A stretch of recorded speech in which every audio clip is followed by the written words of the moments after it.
I feel good, you look great, I like you, I can't wait. A first time, a first date, you're so fine, I'm so late. You sip wine. Saudara-saudara, tuan-tuan dan bapak yang amat dihormati, ini satu pendedahan yang mengejutkan berkaitan dengan tangkapan SPRM. Siapapun juga penyangak, perasuah, jerung perlu ditangkap. Karena kita tahu Anwar Ibrahim sebagai Perdana Menteri yang sememangnya ingin menghapuskan rasuah di Malaysia.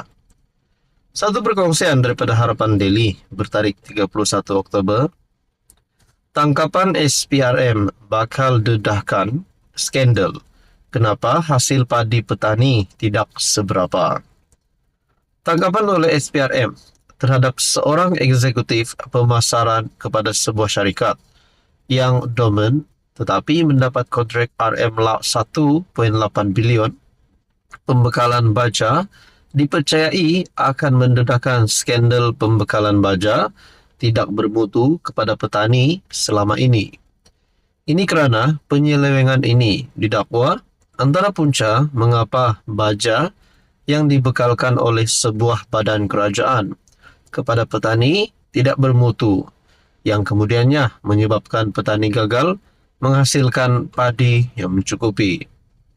Bagi aktivis media sosial yang giat membangkitkan isu penyelewengan dalam sektor pertanian, Syamuddin Ghazali atau Syamgaz, isu ini akan mendedahkan apa yang berlaku sebenarnya selama ini. Pembangkang PN duk pertikai beras putih tempatan tidak cukup di pasaran. Zaman mereka jadi kerajaan 33 bulan, duk bekal baja subsidi, tidak ikut spek 15,000 tan kepada pesawah hingga hasil jadi rendah takpa pula. Kesannya tahun 2023 tidak cukup beras, kata beliau menerusi Facebook. Adakah di sini sebenarnya apa yang PN pertikaikan sebelum ini berkaitan dengan beras putih tempatan tidak mencukupi di pasaran adalah bermula daripada pemerintahan mereka semasa menjadi kerajaan 33 bulan.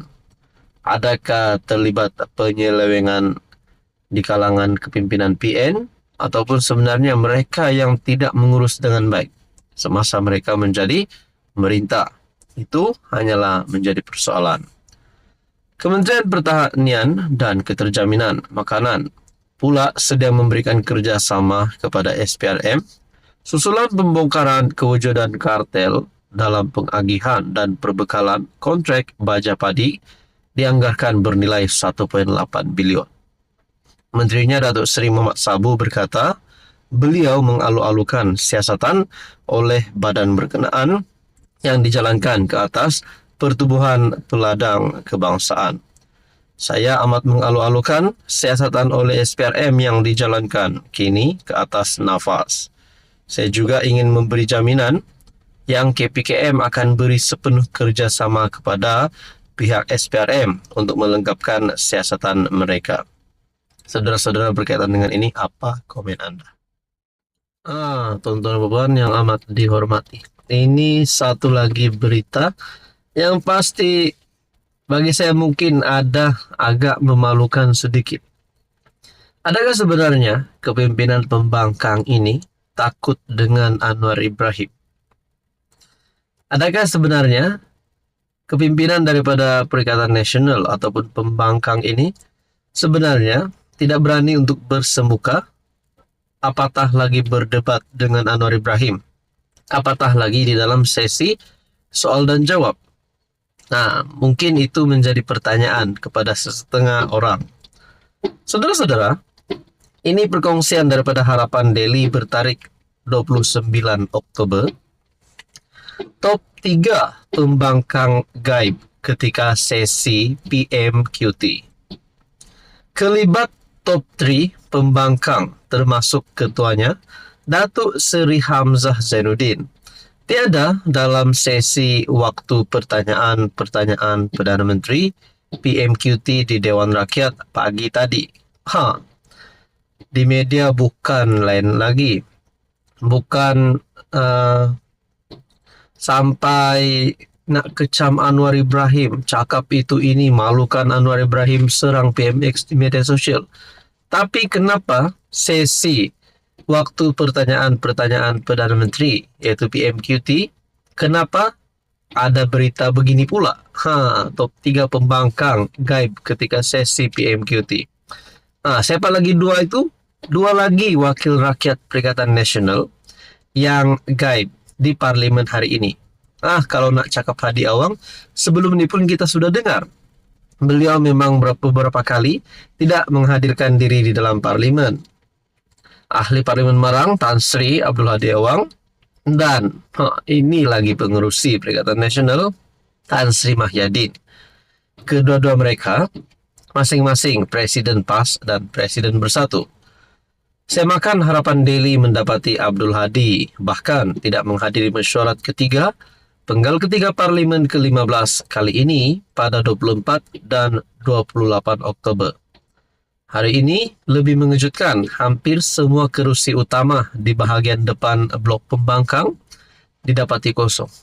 Ini mungkin satu perkara yang memalukan. Jadi bagaimana dengan pengundi? Bagaimana dengan rakyat Malaysia?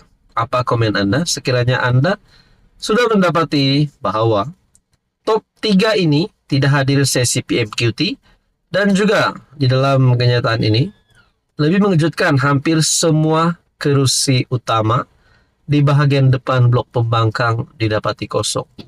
Macam mana nak jadi kerajaan kalau begini? Macam mana nak tumbangkan Anwar kalau hadir di parlimen pun, kepimpinan utamanya pun saja tidak hadir semua. Rata-rata menyifatkan pembangkang gagal memanfaatkan peluang bersemuka secara langsung dengan PM semasa sesi PMQT dalam mengangkat suara rakyat. Antaranya pengguna X, Amer Hamzah, menulis pembangkang sebagai hanya bercita-cita besar mahu menjadi pemerintah. Ada juga berpendapat jika berada di barisan belakang dalam blok pembangkang, pastinya malu setiap kali hendak berhujah melawan PM. Bos-bos aku tak muncul nak lead dalam parlimen, malu. Tapi itulah pembangkang tidak otak, kecam Drap Ramon. Sikap pemimpin utama pembangkang yang tidak menghadiri sesi PMQT dianggap sebagai hanya baling batu, sembunyi tangan. Ketidakhadiran top 3 pembangkang dianggap bukti bahwa blok oposisi sekarang gagal melaksanakan peranan mereka sebagai semak dan imbang. Saudara-saudara, ini pasti satu berita duka cita untuk kepimpinan pembangkang. Jadi rakyat Malaysia, Anda boleh tahu siapa yang terbaik dan siapa yang mungkin tidak layak untuk jadi kerajaan selepas ini. Apa komen Anda?